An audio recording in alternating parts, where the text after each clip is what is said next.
Hey, what's up guys? So I'm here at SEMA at the Thinkware booth with Billy Alexander, the sales manager of Thinkware North America. How's it going, Billy? Good. How are you, Ariel? Good to see you again, back here at SEMA. Good to see you as well. Excited to have you here and explaining what the new products are. Yeah, you guys have a lot of stuff on display, so let's go ahead and take a look at some of the new stuff that you guys are showing here at the show. Yeah, sure. Let's do that. All right, so one of the things I see you guys have here and that I was really interested in checking out is the Multiplexer Box. Can you tell me a little bit more about this? Sure. So that's a complete surveillance system solution that's more like geared towards fleet that employ vans and semis, for example. Okay. Because they want to be able to cover not only just the front and the rear, but they would want to have, for example, additional sides. So it could be the sides of the truck, or it could be an additional point of view that requires like a different angle. So it's not just, for example, pointing outwards from the rear, but it could be top down. Okay. Traditionally, we would only offer a front and rear view, so 2-channel. But then when you add this box and you hardwire it to the fuse box, then you can add an additional 4-channel on top of the 1-channel. Okay. So you would have your compatible dash cam, and then you could add, for example, a combination of exterior cameras and side cameras or interior cabin cameras. So in the setup that we have here, for example, we have the interior IR cabin camera. Okay. Then we have 2 side cameras and 1 external, like exterior IR camera that is weatherproof. Okay. Is this, so it doesn't have to be this combination per se, you can kind of customize and build the setup you want? Yeah, exactly. So if you do not need the side cameras to be at that angle, but you want a slightly different angle or something more sturdy, so we would recommend, for example, you could have 4 additional exterior weatherproof camera. Okay. And then once you have all these video files, how does it then get saved to the memory card? Like, what do you get at the end? Yeah, so you would actually get 2 video files. The one video file is for the front view dash cam, and the other one would be the stitching of the additional cameras into 1 video file. So the reason why we do it this way is just mainly to save on video space, and it saves on processing time as well. So you're not trying to like save so many different video files that's taking up a huge amount of memory on the micro SD card. Yeah, that's a lot of data to push, doing like 5 angles at once, so that makes sense. So are these all like 1080p cameras? They are all 1080p cameras, but yeah, you'll notice that the video resolution will be different because they're stitched into 1 video file. So they're actually gonna be cut down in half. It's gonna come down to like 960 by 540. Okay, that makes sense. But then if you zoom in, it will still be clear enough for you to be able to capture small details like license plates. And then which dash cams is the Multiplexer Box compatible with? Yeah, so the Multiplexer is compatible with the F200 Pro, the X700, X800, and the F790. Next, we have the Q1000. So this dashcam got released earlier this year. It's a 2K front and 2K rear system. Okay. It does come with HDR video quality, so you're gonna have a better contrast when it comes to the overall video image quality. And the other thing that's nice, we have a new software that's been updated for super night vision. Okay. So it's still using Sony Exmor, but then with the proprietary Thinkware software in it, it's able to improve the nighttime clarity overall. So you have a better night vision. I've noticed some of the dash cams will say like Super Night Vision 2.0 and some are 3.0. Like, what are the improvements? That's exactly the improvement. So as we're going up in generations, so if we go from Super Night Vision 1.0 to 2.0 and 3.0, it's just been more fine tuning involved with the software. So as we get our hands on like better and lighter tech, that also enables us to do more improvements in the overall tuning of the image via the software. What benefits do you see with the more advanced night vision?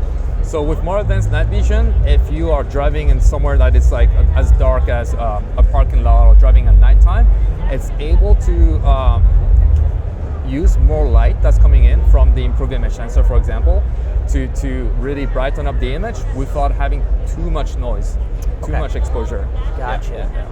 Okay. And then you mentioned that there's a new app available for this too. Yeah, so we took criticism from the U1000 where people were having some difficulties with connecting to the app, the pairing process. I've had it. So yeah, exactly. So we wanted to make the pairing process as easy as possible. So that's why now the Q1000 comes with a built-in Bluetooth.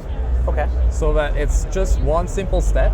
You just get your cell phone out and then you get the app. So it's a Dashcam Link app. And using the Dashcam Link app, it will prompt the Bluetooth connection, and then it'll do all of the pairing by itself.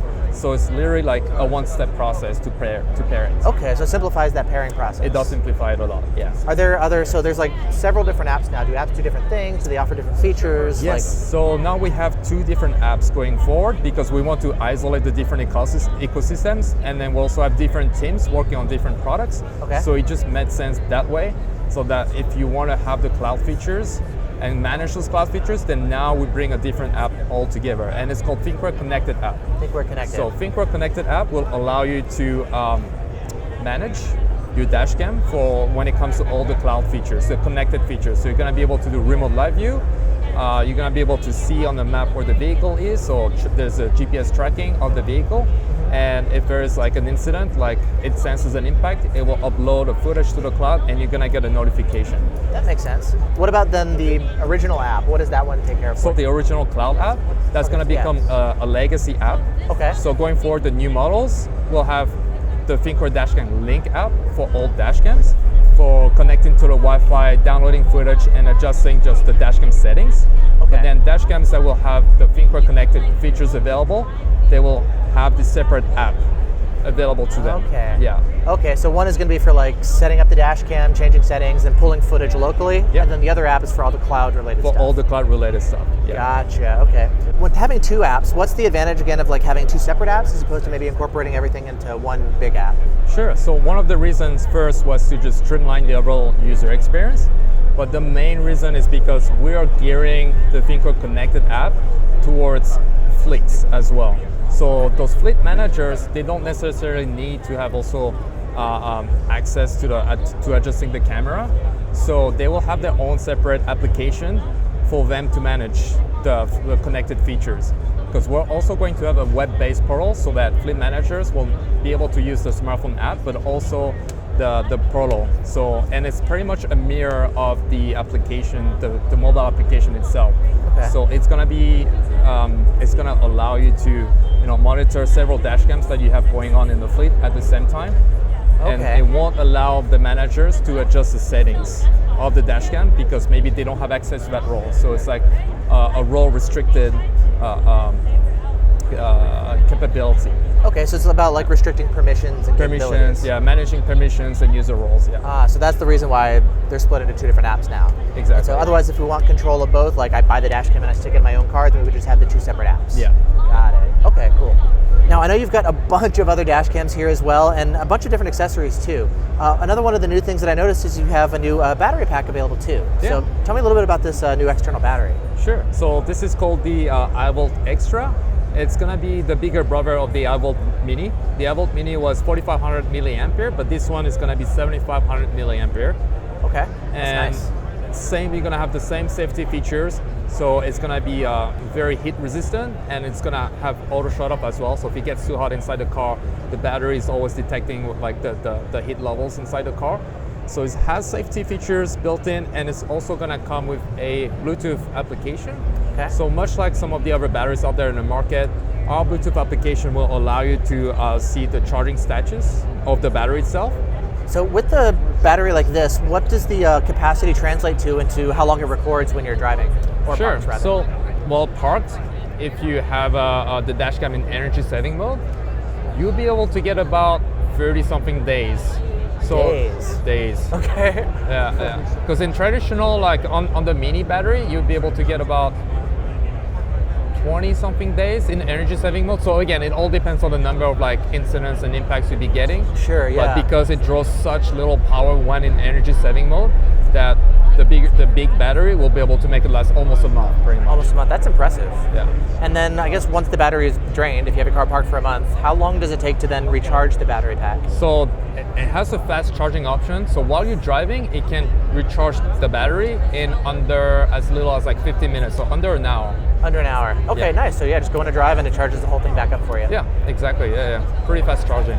And I like the capacity increase. Like I know the previous one, the Mini was smaller than like the competitive options. Yeah. So it was like the, I guess, more affordable option, smaller battery pack. Exactly. But this is bigger than like Cellink Neo or Black VB124X. It's now the same size as like the Black Box My Car BI750, which I know has been discontinued. Yeah. So this is now like a big boy battery. This is now the big boy battery. It will give you 96 watt hour. And yeah, it's also the same material type. It's not lithium ion. It's also going to be a lithium metal cell battery. Like so lithium more iron stable. phosphate? Yeah, exactly. And price range, we don't have a price yet available, but probably going to be around 500 USD.